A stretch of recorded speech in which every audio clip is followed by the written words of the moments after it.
ঝান্ডা নিয়ে কাঁধে হাঁটছেন। আজ থেকে 10 বছর পরে আজকের ঘটনায় সেদিনের ইতিহাস হয়ে সেদিনের রাজনীতিতে আপনাকে নিয়ে গর্ব করে আলোচনা হবে। কোন তৃণমূল, বিজেপি বা কোন তৃতীয় পক্ষকে নিয়ে আলোচনা হবে না। কারণ মানুষের লড়াই, রুটি রুজির লড়াই, দেশকে বাঁচানোর লড়াই, দেশের সমাজকে বাঁচানোর লড়াই, সবাইকে নিয়ে বাঁচানোর লড়াই, সংবিধান বাঁচানোর লড়াই, দেশের সংসদীয় ব্যবস্থাকে বাঁচানোর লড়াই। এই লড়াই কারা লড়বে আমরা ছাড়া? বিজেপি সরকার থাকবে না, বিজেপি সরকার পড়ে যাবে যদি বিহারে না জিততে পারে।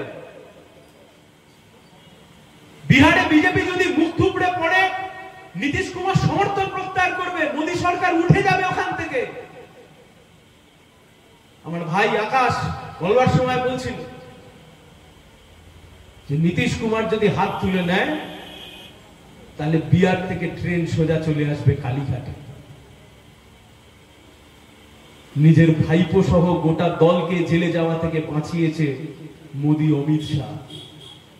পরিবর্তনে এই যে এখন ঘুমটা টেনে খেমটা নাচন দেখছেন, তখন দেখবেন আর ঘুমটার তলায় খেমটা নাচন হচ্ছে না, খোলাখুলি ডিজে গাজিয়ে নাচন হচ্ছে। তৃণমূল আর বিজেপি একসাথে নাচছে। আজ নয়তো কাল এই দৃশ্য বাংলার মানুষ দেখবে দেখবে দেখবে, এর কোনো অন্যথা হতে পারে না। বিহারের নির্বাচনের দিকে হাঁ করে বসে আছে গোটা দেশের মানুষ। একসাথে লড়ছে গণতান্ত্রিক শক্তি। কেন লড়ছে? শুধুমাত্র একটা বিহারের সরকার তৈরি করবো বলে না। শুধুমাত্র সরকার তৈরি করা বিরোধী হওয়ার বিষয় নয়। বিষয় এখন পৌঁছেছে দেশ থাকবে কিনা, এদেশের সংবিধান থাকবে কিনা, এদেশের সংবিধানের মূল ভাবনা থাকবে কিনা, এদেশের সংবিধানের ধর্ম নিরপেক্ষতা থাকবে কিনা, সেই প্রশ্নে লড়াই হচ্ছে। দেশের স্বরাষ্ট্রমন্ত্রী বলছেন গোটা পশ্চিমবাংলা অনুপ্রবেশকারীতে ভরে গেছে, বেশি সংখ্যায় অনুপ্রবেশকারী উত্তর 24 পরগনায় ভরে গেছে। উত্তর দিতে হবে তো। 2011 সালের পরে গোটা দেশ জুড়ে কোনো জনগণনা হয়নি। 2021 সালের জনগণনা কোভিডের জন্য ডিউ করে দিয়েছে, আজ অব্দি সেই জনগণনা ঘটাতে পারলেন না। তাহলে আপনাকে প্রশ্নের উত্তর দিতে হবে। একদিকে গোটা দেশ জুড়ে যখন জনগণনা হচ্ছে না, গোটা দেশের সরকারের কাছে যখন জনগণনা নিয়ে কোন রকমের কোন সমীক্ষা নেই, অন্যদিকে বাজার গরম করবার জন্য, হিন্দু মুসলিম করবার জন্য গোটা দেশ জুড়ে এই অনুপ্রবেশকারী তত্ত্ব রটিয়ে দিয়েছে। বিহারে এখনো অব্দি 68.5 লক্ষ ভোটারের নাম বাদ গেছে এসআইআরে। 68.5 লক্ষ, 69 লক্ষর কাছাকাছি। যে বিজেপি এত বাজার গরম করছে, যে আরএসএস এত বাজার গরম করছে, জিজ্ঞেস করবেন এসআইআর শুরু হওয়ার আগে তুমি বলেছিলে যে গোটা বিহারে অনুপ্রবেশকারীতে ভরে গেছে, বাংলাদেশে ভরে গেছে।